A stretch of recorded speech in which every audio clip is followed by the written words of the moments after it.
Hello and welcome to another edition of the Steelers Depot live stream. I am Alex Kozora. Joining me as always is Dave Bryan, SteelersDepot.com, as the Pittsburgh Steelers coming off their second straight loss, and Sunday's was a doozy, 26-7 to the Buffalo Bills. Pittsburgh 6-6 on the season and played one of the worst games of the Mike Tomlin era with a critical game in Week 14 against Baltimore on tap. So thank you guys for being here. I know there's a lot of questions, a lot of frustration. We're here for you guys to vent it out, and we'll do our best to answer the questions you might have for the next hour until 8 p.m. Eastern Time. Dave, how you doing? Thanks for being here.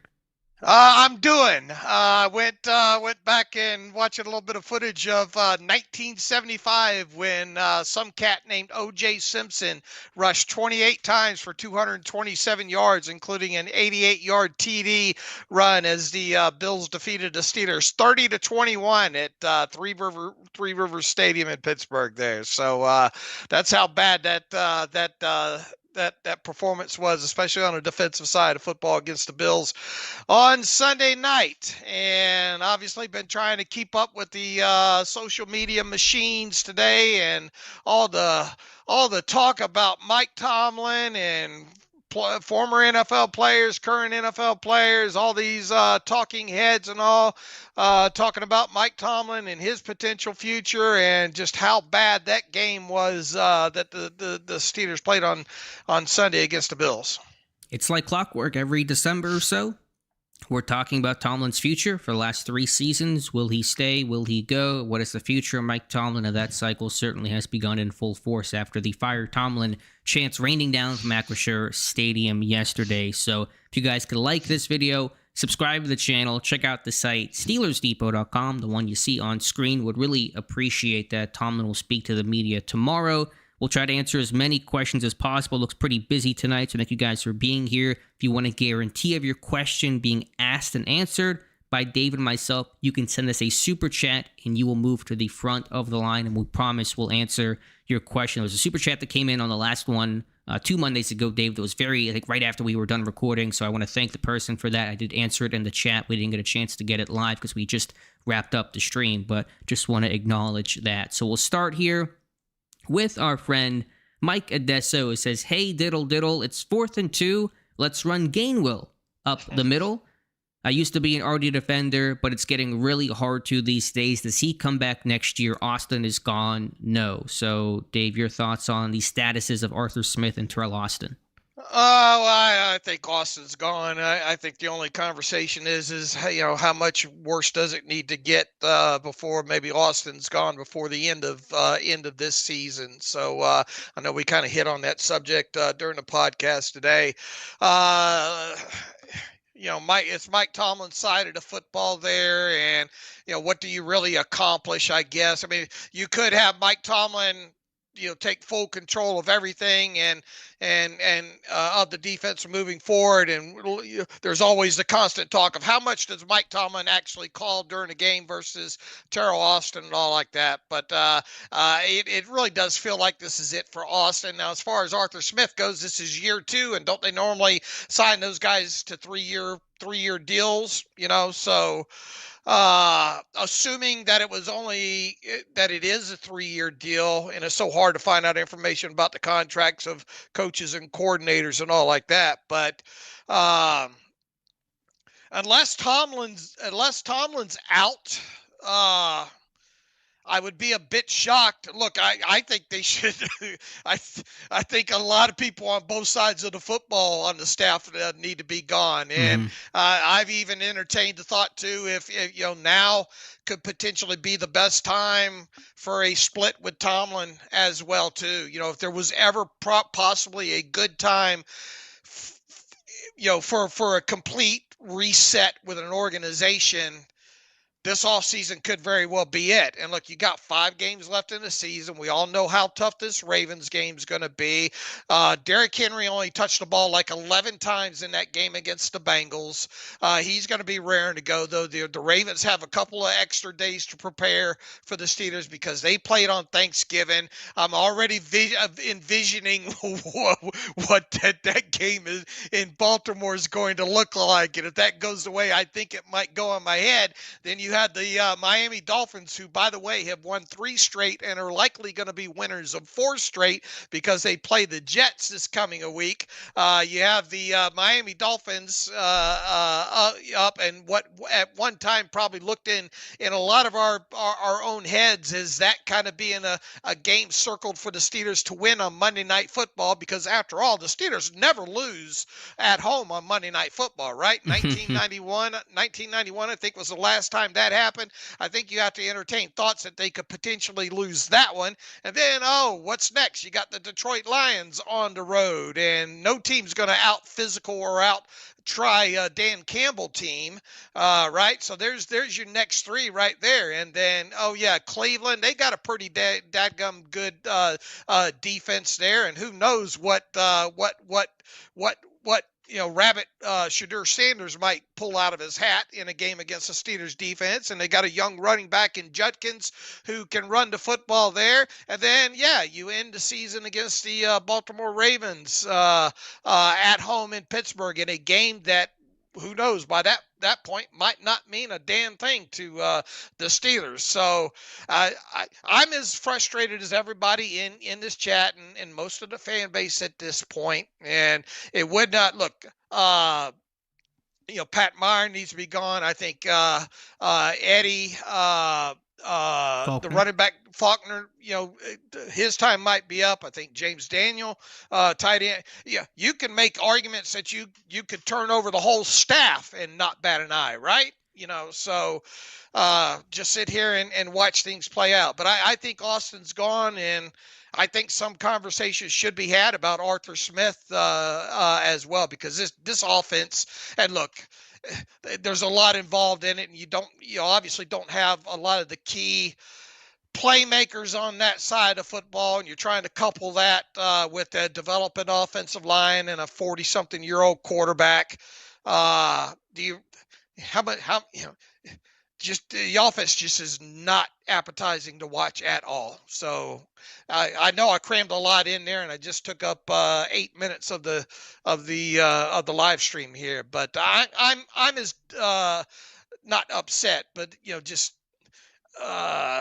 dissatisfied with things that you're seeing on both sides of football as much as everybody else is. Yeah, you put 8 pounds in a 5-pound bag there. I Dave. sure did. Maybe 10 pounds. Arthur Smith did confirm 3-year contract. Pittsburgh announced that when they hired him. They don't often talk contractual years, but they did so with Arthur Smith, so he will be under contract through next year. Austin, I think, is gone. The question is, how much does that change? It's hard to say. You wouldn't think a ton, but I think he is definitely gone. Arthur Smith, we'll see. I want to wait till the season ends before giving those thoughts, because you never know what can happen over the final 5 games, but I think he's back if things stand today. It's just not Pittsburgh's MO to fire coordinators mid-contract. Matt Canada got a 3rd year, which is probably the wrong move, and maybe the team says we need to do something different this time. Can't do the same thing we did last time because it didn't work out, but I think Smith comes back and Pittsburgh tries to upgrade the passing game and maybe a new O-line coach. Pat Meyer's done a better job this year. The O-line has started to come together a lot more, but is there a great alignment and a vision between Meyer and Smith? I'm not convinced, and that may be the reason for a change. Yep.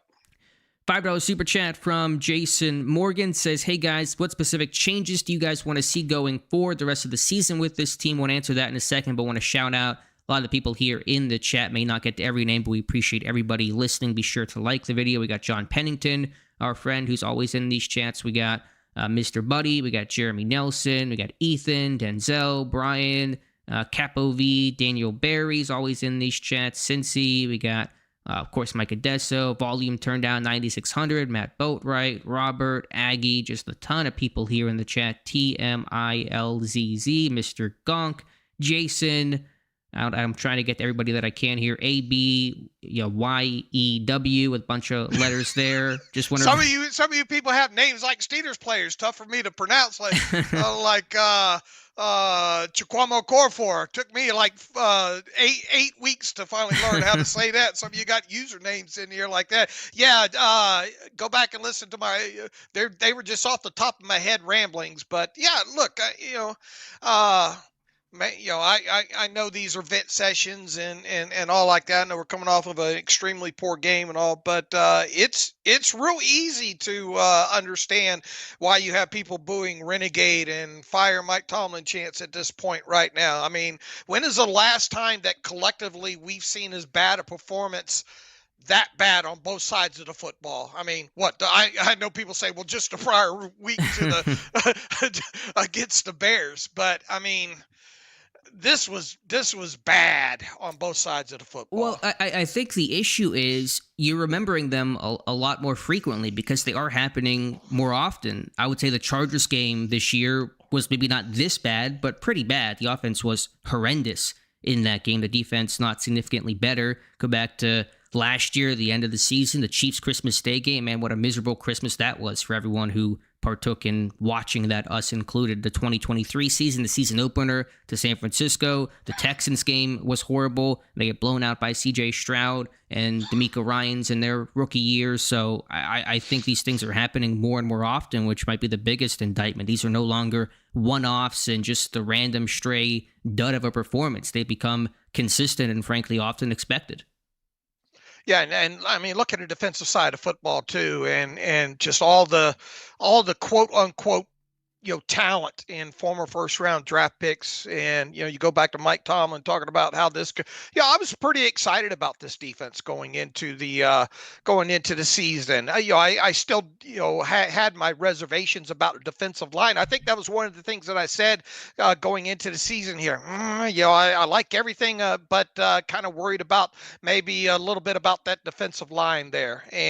But I mean, let's face it, in totality as a whole, the whole unit has really disappointed, period. Yep. And I know they had a high total of they've got a high total of sacks, but you didn't get any against Josh Allen, obviously, and they have seemed to come in bunches. When they get them, they get like 7 of them, 6 or 7, it seems like, in a game, and the same with takeaways. And then you go a couple of games and not have the production and all like that. But I mean, this team, obviously against the run, I mean, Josh Allen didn't even have to have a good game passing against the Steelers because they had such a good running game, and what little passing game they had, they were able to build off the success in the running game. So to have this level of talent, I know they've had injuries, and Derek Harmon, certainly hurt not having him in there, but it shouldn't be a 1-man or 2-man down.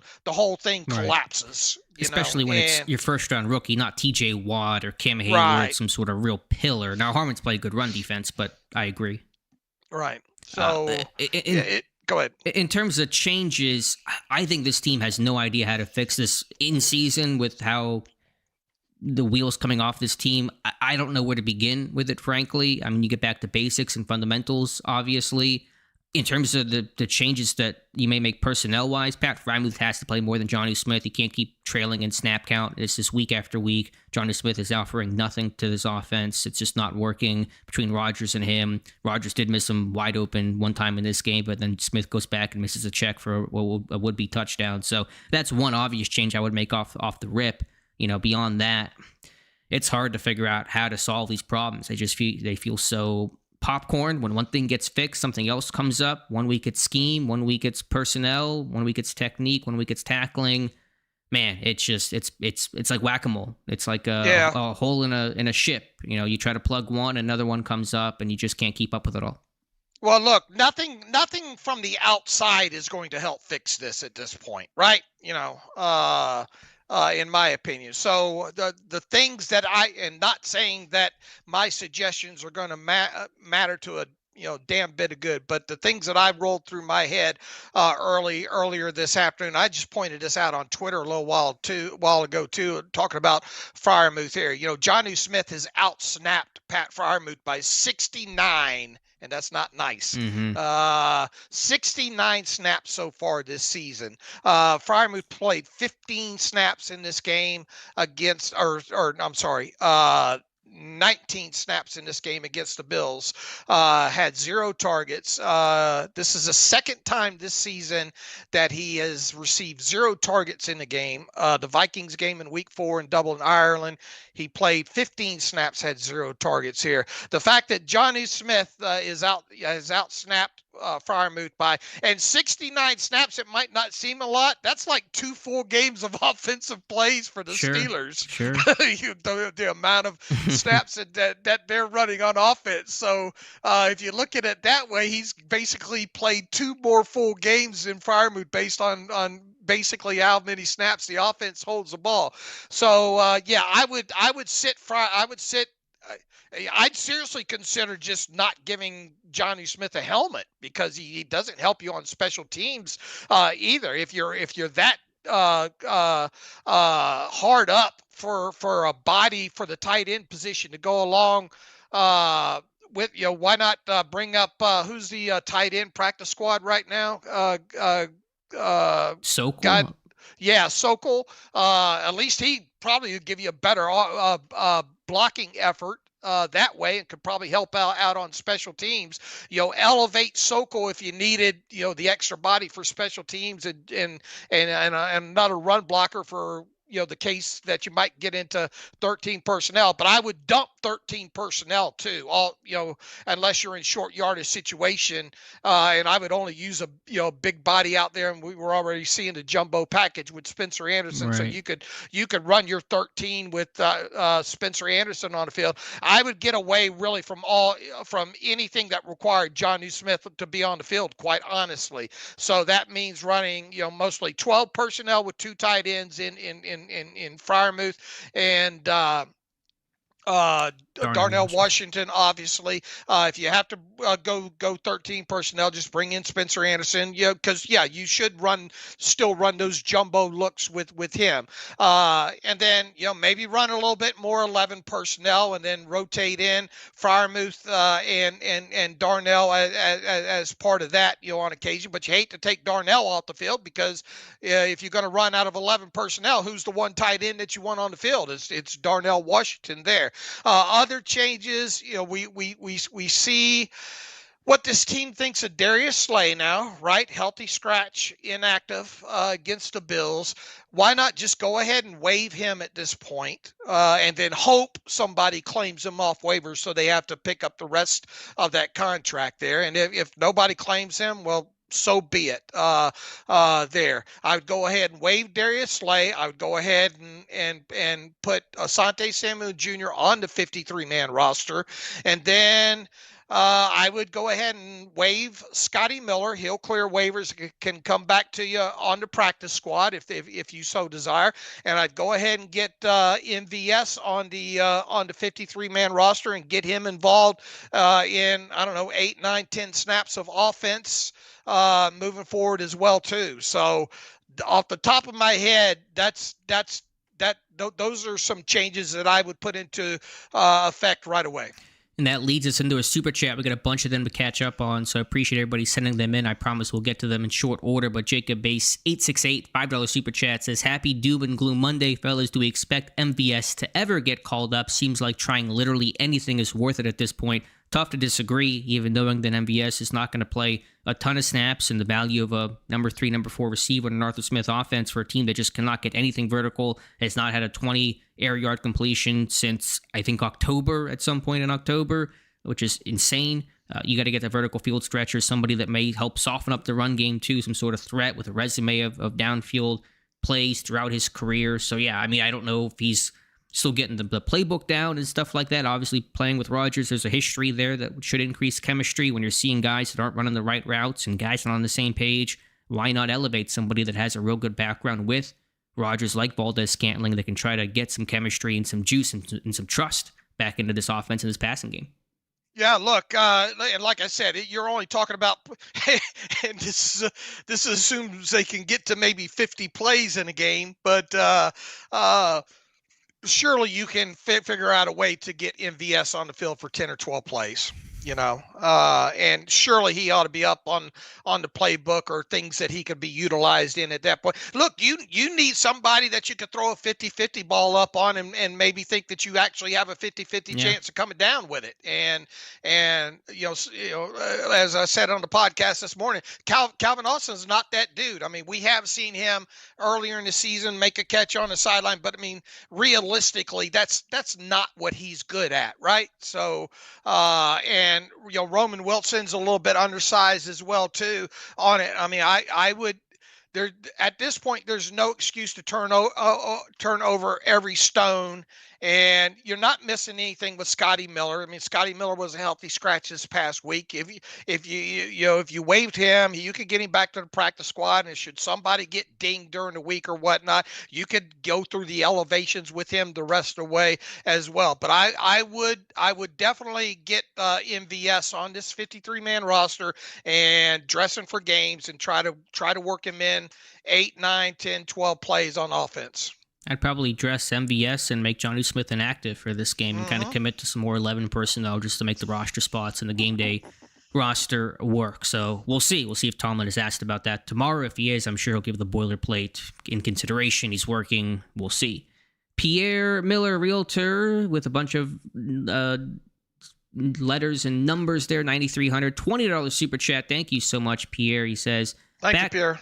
Back Tomlin for years, but listen to the podcast on 2x speed because of the pain. Hard to see a deep run. With 5 games left, unleash hell, stay tuned, or the classic Dave. Yes. So thank you for the feedback there. Yeah, it's been frustrating, and the question is, how much worse does it get? If you lose to Baltimore, then you're really, it's a must-win game in my estimation for a variety of reasons, to try to recoup some sort of confidence in this team and from the fan base, and to obviously get a leg up in the division. So it's pretty bad, Dave. Yeah, and look, as I laid out at the top of the show there, this Baltimore game is definitely a losable game, right? They got the extra rest. They're going to be trying to pound Derrick Henry at them, and you lose that one. And Miami's playing some good ball offensively. And that Devin, how do you pronounce his last name? Achane, A-Chain from Miami. A-Chain. Yeah. Man, that utilize that speed and he's trying to hold on to his job over there in Miami as well too. So I don't think that's as much of a gimme as we thought it was. And then you get Detroit. I mean, realistically, I would say there's probably at least around a 70 or 75% chance that the Steelers lose 4 of their final 5. I mean, the odds of a losing season, which would require losing 3 of the next 5, seem high. It feels very 2023. They turn that season around, but it's hard to feel that lightning's going to strike twice. Right. I mean, they're going to have to win a low-scoring game against Baltimore, it feels like, and they're going to have Baltimore not give the ball to Henry and knock the ball out of Lamar Jackson's hands a couple of times, and it's going to have to be one of those low-scoring wins. And then who knows what's going to happen against the Dolphins and what you're going to see there. But once again, this might be a team coming off four consecutive wins that you have to face there, and then you get Detroit on the road and yada yada. So once again, I don't think anybody at this point would really be shocked if they lost 4 out of their next 5, right? No. Chat, yeah. How many of you in there would be shocked if this team lost 4 out of their next 5? Yeah, let us know as we wait for that. eRock634, $20 super chat. Thank you, eRock. Says, going into the season, the ceiling of the defense felt very high, and we thought it could be something special. Do you think it fell short due to coaching, or are there personnel holes and underperforming? I'll give the day, Bryan, yes to that. It is truly all of the above. I think big picture, when you have a lot of defensive change and roster turnover, sometimes the individual pieces that might look good individually don't always mesh together the way that you thought. We've seen teams that have had radical roster changes before and big splashes that aren't common in Pittsburgh, but common elsewhere each offseason that does not come together. I think the coaching has certainly been underwhelming. The scheme has been bad. Pittsburgh's offseason plan has totally been up in flames on both sides of the ball. Offensively, it was at playmakers. There aren't playmakers. Defensively, it was get bigger, stronger against the run. That has not happened by and large, been a very inconsistent run defense and reached a new low in Buffalo versus Buffalo on Sunday. So it's a million things, it feels like. It's coaching, it's players, it's the inability for the group to come together and coalesce, communication issues early in the season, which is common with all the new pieces in place. Some injuries too, but that can't be the excuse. So it truly is all the above. Yeah, look, and people want to go back and listen to some of our podcasts right before the season started and all. I thought this would be. I didn't think this would be a 2008 defense. I don't know. Nobody envisioned that, but Mike Tomlin seemed to hint at it. Yeah, but I thought this was a defense that could at least hold its water against the run, and when it comes to adjusted net yards per passing attempt, probably be around a 5.6 number or something like that. And obviously, if and I said this as well too, the Steelers are going to win a large amount of games in 2025. It was going to be because they'll be able to lean on their defense, and that's you certainly can't lean on that unit, and you're not getting any help on the offense and keeping the defense off the field. And look, that's not the only thing. The offense inability, it has played into it with the defense having to play a lot more snaps, but that's not the long and short of it. This defense is not bad because the offense can't run 50 plays. It hasn't helped, but it's not the main reason here. I mean, when you go back, you look at this Bills tape, and we said this on the podcast earlier this morning here. They ran primarily two schemes. They ran weak side mid zone, and they ran duo, and they ran it over and over and over and over again. And the Steelers tried 8 different ways of trying to combat that, and they still couldn't. And then you got TJ Watt during his press conference, and I've never seen that before. And we just, when you have TJ Watt coming out and saying we're not a dependable physical, I forget the exact wording that he used, defense there. That's alarm bells. And the way he came off the field, that I guess next to last time there, he was pissed, and you could visibly see that. So this defense, and that's Mike Tomlin's side of football, it has not come anywhere close to living up to what I think a lot of us thought the defensive side of football would play like this year. For those who are a glutton for punishment, I broke down a bunch of those runs that Buffalo ran that you just referenced in a video that will go up on the site and the channel in the morning. Those duo inside zone runs out of 12 personnel, the 11 personnel with the reduced splits, and those bunch looks that Pittsburgh just could not stop. And so go through a lot of the issues in run defense. Got a $10 super chat again from Jacob, who says, want to add a positive note this evening. Interested to hear both of your favorite moments as Steeler fans, as well as when the last season was that you had true hope for this team to win a Super Bowl. Best moments, I think we've talked about that recently on the podcast, Dave. Aside from watching Super Bowl wins, which I've been fortunate enough to watch 2 of them in my life, I would say that 2007 Ravens game at home, honoring the 75th anniversary team. James Harrison, greatest individual defensive performance I've ever seen. It was 35-7 at the half. Pittsburgh won 38-7, whatever the final was. That was just a real joy to beat your rival. Primetime game with all the legends in the building, and Harrison just completely terrorizing the Ravens offense. Yeah, and I think I had said the 4th Super Bowl against the Rams always will be special in my head. I was a young kid in Florida, young Steelers fan. Was really the only one in my grade school. I had the Steelers book bag, had everything Steelers, back then, and was at the age where you could really, it meant something to go brag about your favorite, football team and all like that. Now, obviously, I've been alive for all, for all the Super Bowls and all, and vividly remember all of them except for the Vikings one, the first one. Even though I was alive, I don't have vivid vivid memories about that. So that's obviously a plus there. And yeah, there's been a lot of positive, great time. The Immaculate Extension and anytime that you beat the Ravens, for the most part, regardless of what it looks like there. And I enjoyed watching all of Ben Roethlisberger's career. So I was alive for all that, and obviously have remembrance of all that. So yeah, there's been a lot of good memories in there, but there's a lot of bad ones too in the '80s as well too.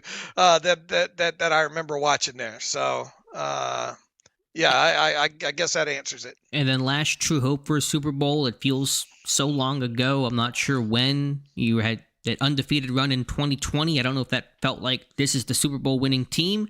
Felt maybe a little more mirage. Maybe 2017, the Killer Bees era, the offense that was super high powered. It's probably the last time you felt that. 13 win season. Of course, that one upset by Jacksonville in the divisional round at home. So probably 2017, last time there was true Super Bowl hope. I tell you what, right now, the Super Bowl window certainly is not open right now. It is locked, firmly shut. All right, you guys could like the video, subscribe to the channel, check out the site, SteelersDepot.com. Appreciate that. Alex Kennedy, $3,005 super chat. Thank you so much from a fellow Alex. Says, just for funsies' sake, Tomlin's fired in the offseason. Who out of any available coach would you two want to coach the Steelers in 2026? A fair question. I just have not thought about a pool. I know this 2026 coaching pool that's expected to be available is not impressive. It is probably one of the weaker pools. There is no Ben Johnson kind of quote-unquote can't miss, everybody going after this one guy. So I don't know who it would be. Dave, any thoughts? Yeah, I don't have really any thoughts on that. I know there's a lot of fuss about the Packers defensive coordinator, right? Yeah, Jeff Hafley. Yeah, I know a little bit about him. Does this team need a defensive-minded coach, or does it need an offensive-minded coach, or does it, if you go defensive-minded coach, is it one that's going to keep his nose out of the offense and just go out and make sure that he has the right offensive coach? I thought about obviously the Patriots offensive coordinator who's been around the block several times. Oh, Josh McDaniels now. Yeah, Josh McDaniel, but he doesn't feel like he'd be a fit. He's just tried it twice before. It's been a disaster. Right. He's a good OC, not a good head coach. There's a big difference there. But nobody just jumps off the paper as far as I think I'd want somebody younger also too. Under 50. As far as that goes. So it's not a great quote unquote crop, or at least supposed crop. Now, look, you go back to Mike Tomlin. Mike Tomlin was a pretty much a nobody coming out of Minnesota, defensive coordinator 1 year there. And you go even back before that, Bill Cowher.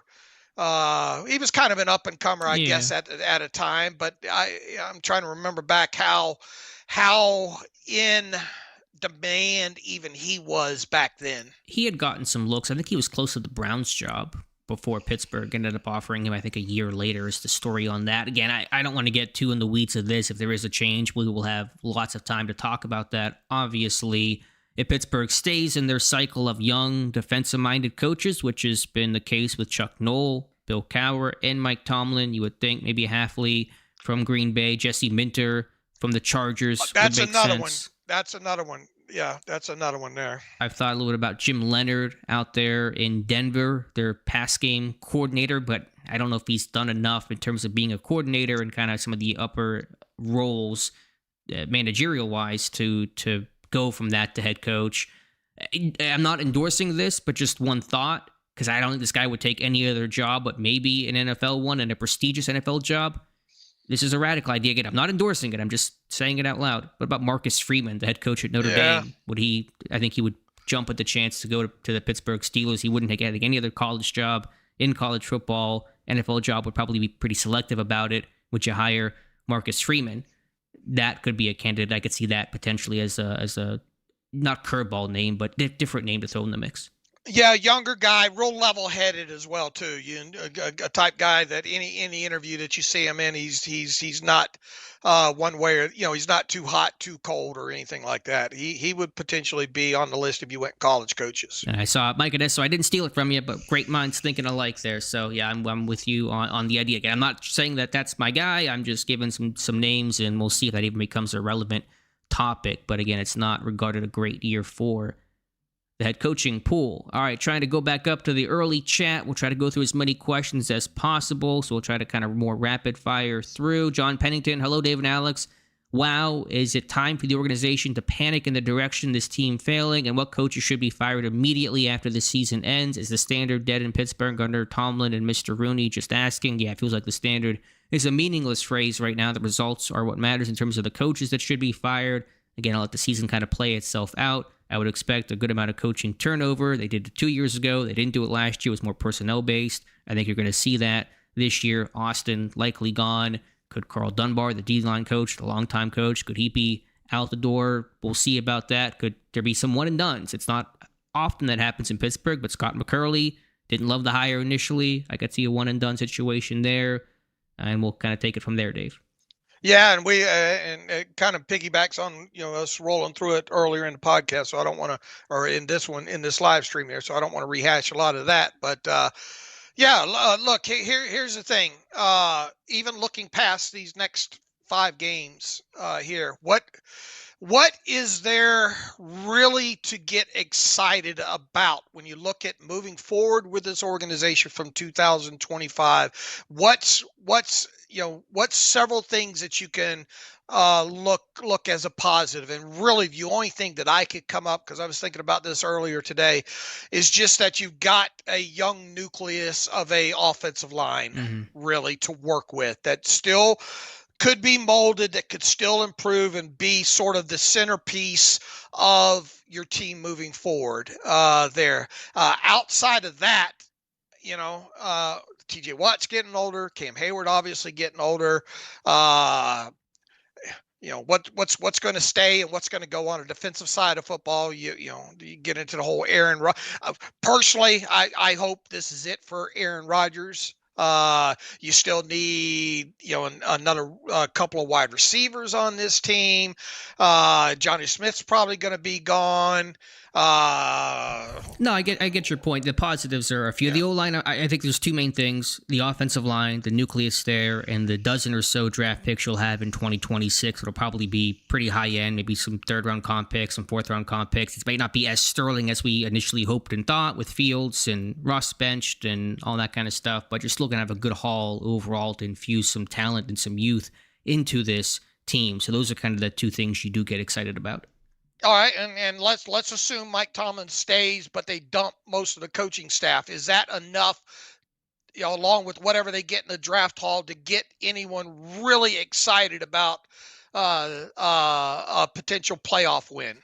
I mean, no. I don't think there's any move that, even if you hired a new head coach, does that necessarily create excitement that they're destined to now win a playoff game in that coach's first year? No, but at least if they did more of a kind of a close to a hard reset, at least there's the excitement that comes along with that and expectations. I look, I know they always say we go into every year, with the goal of winning the Super Bowl. Oh, great. But I mean, realistically, at least, your year one of a hard reset, and you can start, reshaping this thing organizationally to a degree. And I get the, not that you're advocating for it, but the thought about the allure of a full kind of rebuild. But man, you got to go through so much slop. It is so terrible to go through. Look at the Jets. Look what the Panthers have gone through. Now, hopefully get to the other side and kind of go where Carolina's at right now, where you're finally feeling like you're building towards something. But man, it sucks. It's not exciting for 2-3 years. It just is miserable and terrible and awful. And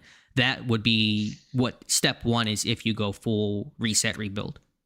And look, you're not going to go anywhere until you find your next future quarterback, period. Right. And if it's not, I don't want to go into this conversation too much. I want to get to the questions, but I understand moving on from Rodgers, but who is your quarterback next year? I have no earthly idea who that person would be. That gets you excited in terms of, okay, we can go win something. The only plus about potentially losing the next 3 games for this team is if they got mathematically eliminated after losing to Detroit, which is, depending on how this thing got. Look, you got Kansas City and Houston playing this week. You got obviously Pittsburgh and Baltimore. I mean, you could theoretically, I think, mathematically get yourself eliminated by losing the next 3, right? I haven't done the math, but I'm sure if you lost out and Baltimore won out, yes, then there's only 5 games left. Your record's, yeah, you'd be mathematically eliminated, yes. All right. If you got mathematically eliminated with 2 games left, would Mike Tomlin pull the trigger and at least put Will Howard on the field for the 2 final games? I don't know. We'll see if we ever get to that point. I think if there's nothing to play for, I think you want to see some sort of Howard in stadium action. I don't know if it's 2 full games. It may be pretty limited, but to help replace the preseason snaps that he lost, to kind of get back on that curve from his rookie year where he otherwise would go without playing any sort of in-stadium snaps the entire season. So I would like to see him in some regard. I don't know how much, but we'll cross those bridges. Pittsburgh's only played 1 quote-unquote meaningless game in the entire tenure of Mike Tomlin. History says they'll play and be in it until the end, but we shall see. They better they better not hope for help. Although Baltimore does have a tough schedule coming up, right. Pass the Steelers, and Kansas City's not Kansas City. I'll tell you what, they're the Steelers, if they don't win the division, are going to have a super hard time getting in. Ethan Leach 5 says, I've been a big advocate for Mike Tomlin, but now players like James Harrison are coming out and saying he's a good coach, not a great coach. What's going on with the Steelers as a coaching players? It's probably all the above, Ethan. Harrison's just like anybody else, though, just watching this thing. When things are bad, the criticism ignites, and understandably so. So I think certainly it's a very popular take to rag on Tomlin. I'm not saying that it's the wrong take. I'm just saying these things happen. Whenever you're losing, the groundswell of calls and criticism will only grow. So it's no surprise to hear players, everyone has a podcast these days, Harrison included, have those critical comments. Yeah, look, it's super easy to pile on right now. Right. For sure. And it makes for that people don't want to hear and you wrote about this earlier today that Tomlin has officially lost the Steelers fan base, and that has indeed happened more so than ever before at this point here. So it makes nobody wants to hear defending Tomlin right now. They want to hear hellfire and brimstone right now, and it's very easy to provide that. And I'm not just look. I like Mike Tomlin. I think he's done some good stuff over the years, but I'm tired of the same old at this point, and just looking at what you see on tape for the last couple of years now. It's the same thing, just different people in different uniforms now, and I just think at its core, his outlook, his overall plan of winning football games, I just think is stale. I think I do believe that he's the main cog in between not wanting to throw the football over the middle of the field. And when's the last time we saw a true rhythm passing game in Pittsburgh? It just all of it's just stale at this point, period. And I don't even have a good outlook for the next 2 years, like I said on the podcast right now, when it comes to Mike Tomlin remaining the head coach. And just quickly, the reason why I wrote the article you guys see on screen about Tomlin losing the fan base, obviously anytime there's a loss, there's a lot of criticism. Tomlin certainly felt a lot of criticism before.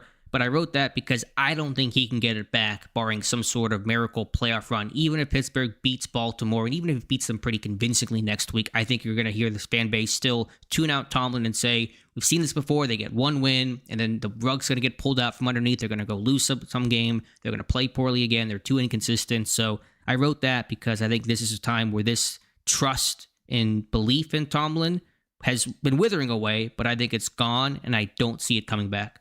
And the whole argument is silly about, well, if Mike Tomlin were to get fired or were to leave, he'd have a job in 5 seconds. Great. I look, if Mike Tomlin were to get fired this offseason and go coach somewhere else, I would silently kind of root for him,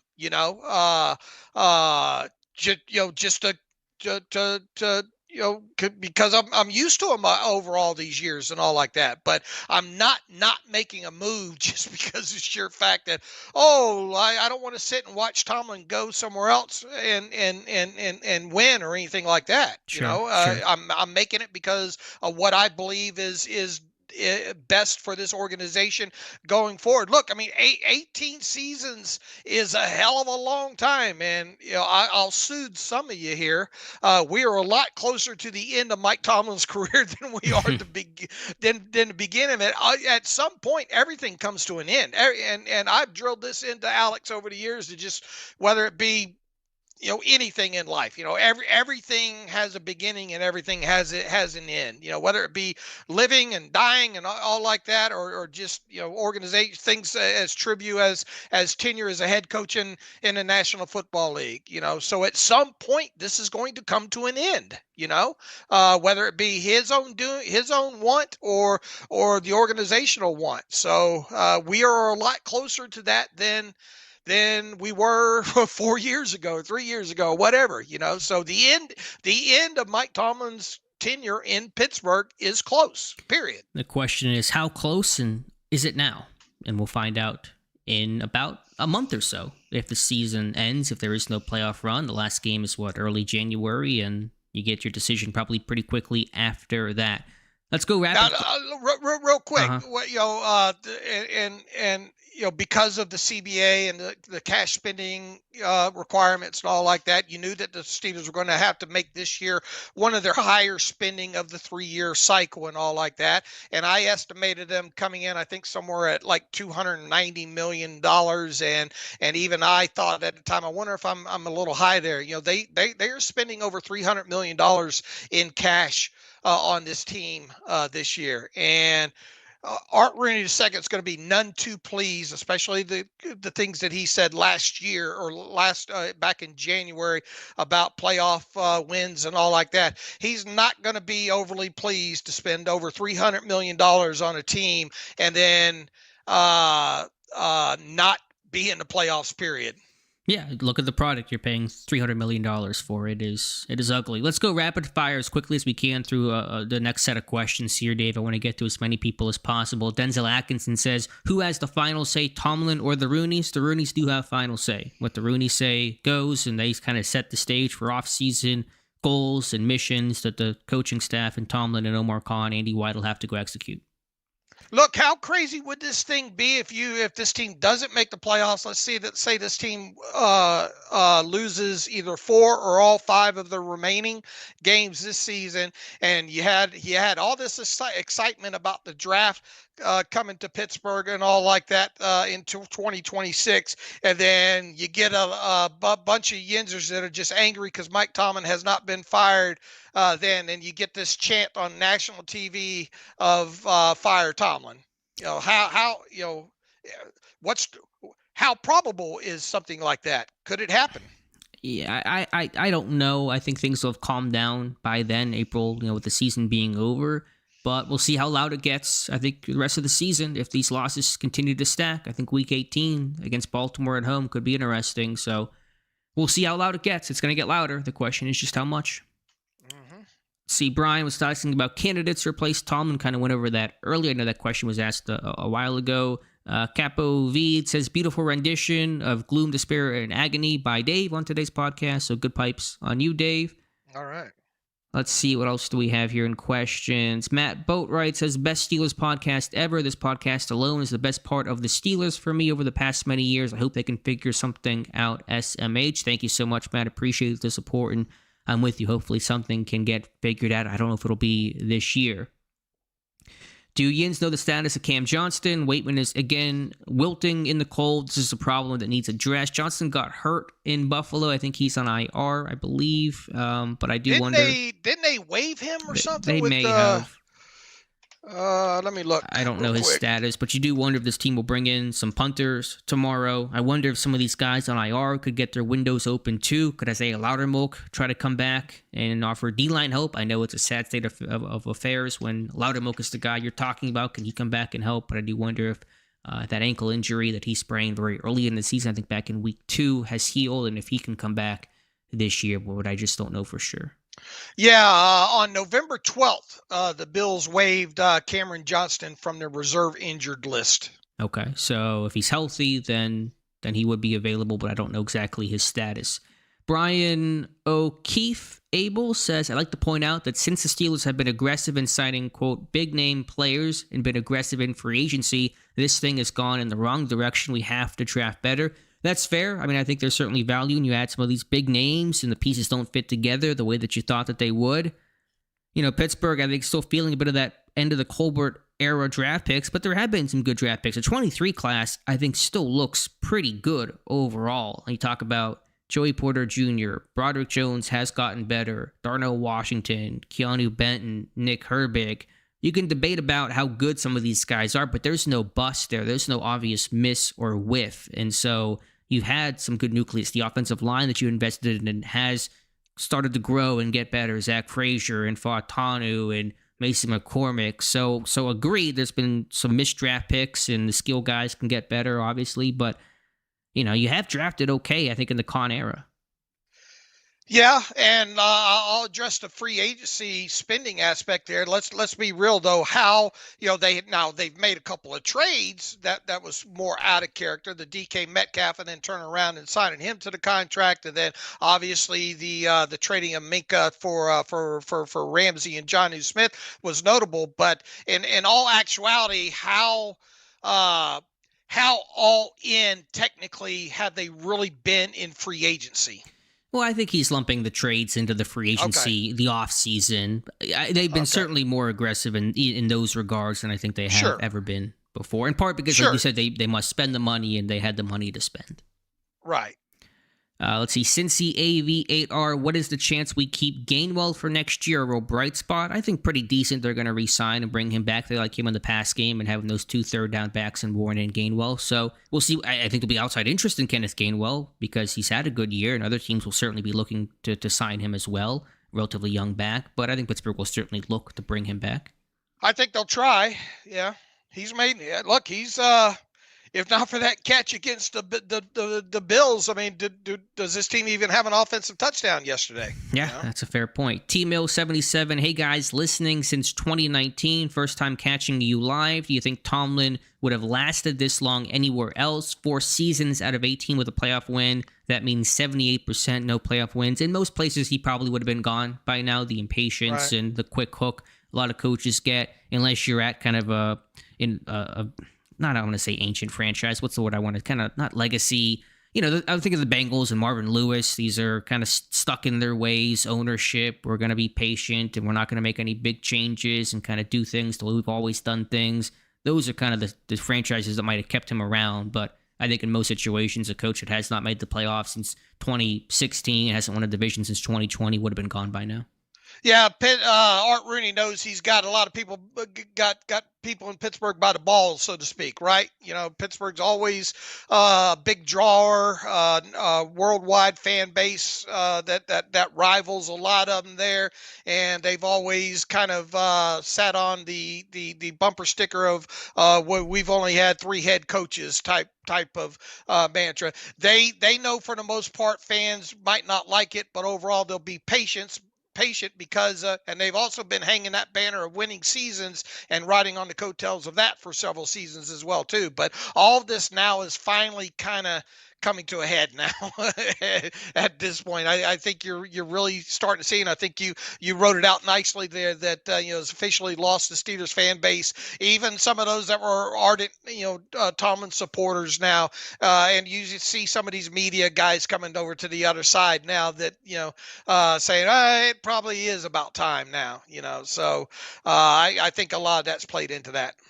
Mr. Gonk 1741, Braden Fajoko is out here talking about these problems running deep in that building, but won't elaborate what is really going on. I couldn't tell you. If he's not going to elaborate, I can't elaborate for him, obviously. I did see some of those tweets. I don't know if I saw all of them. Some comments about Queen, some comments about the organization. Obviously he can be entitled to his opinion. I don't know if he's right, wrong, somewhere in between.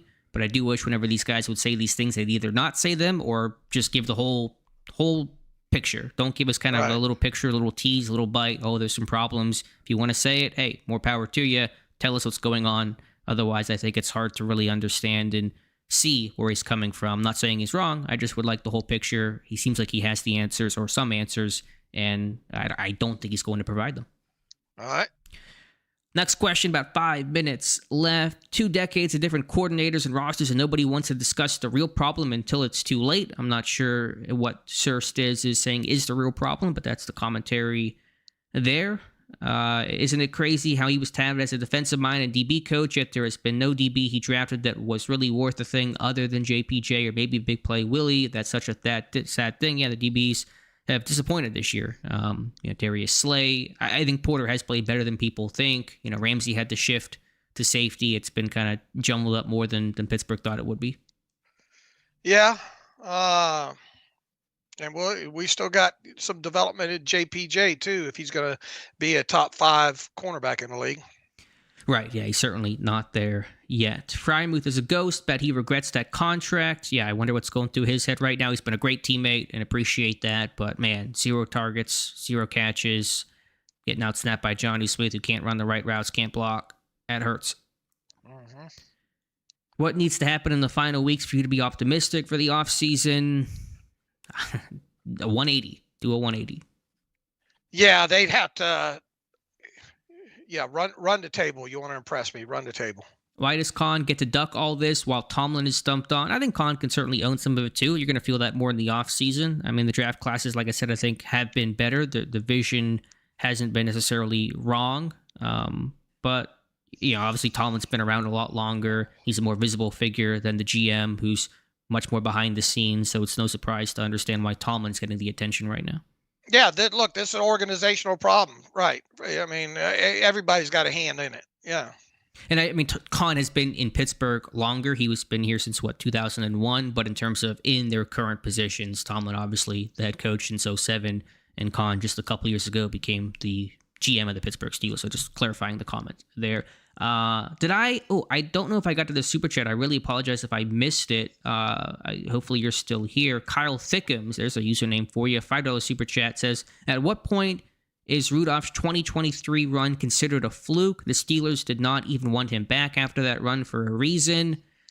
I don't really think too much about going back in time and trying to reclassify. I didn't have any illusions that Rudolph, good as he played in that stretch and really happy that he did, to save the season, was going to become a franchise quarterback or a long-term option. He got hot, he played well, and that was just kind of the short-term stretch. So I think he's always been a good number 2 backup. He's not played well in the last 2 games, but I think he is who he is.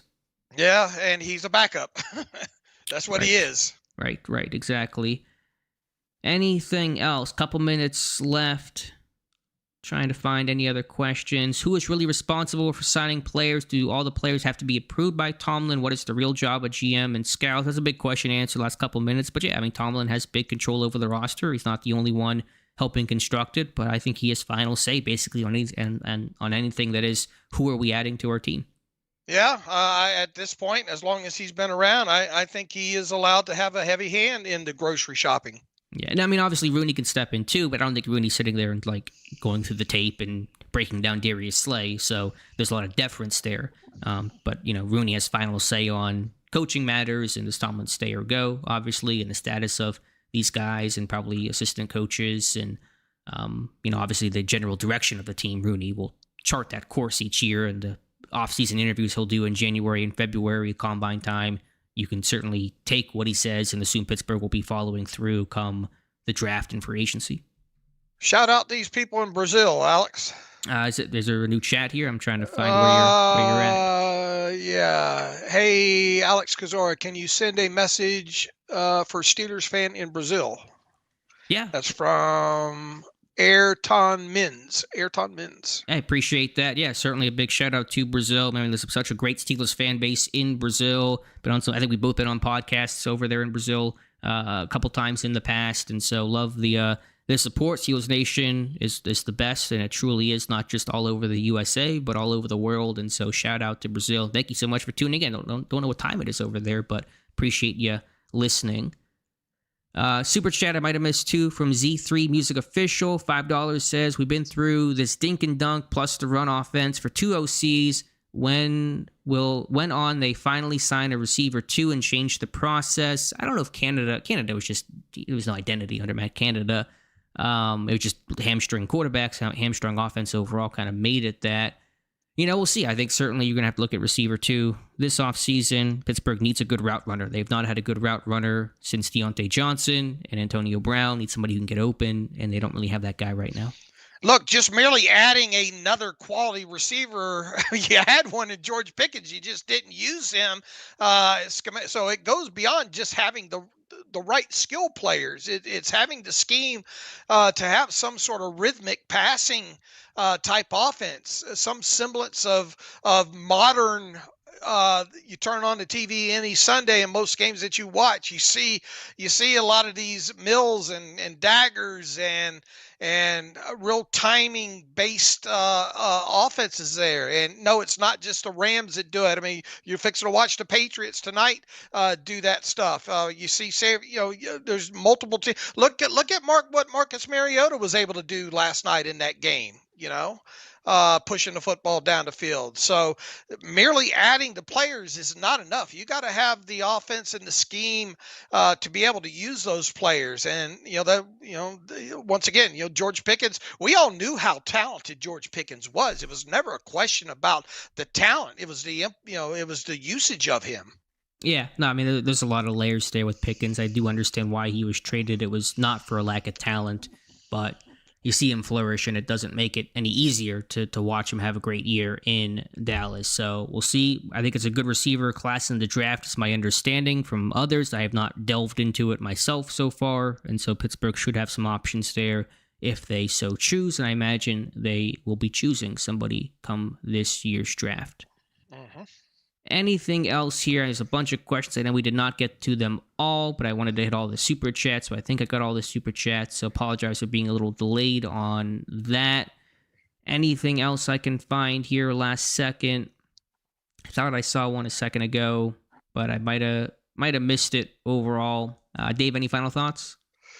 No, it was therapeutic for me today. Me too.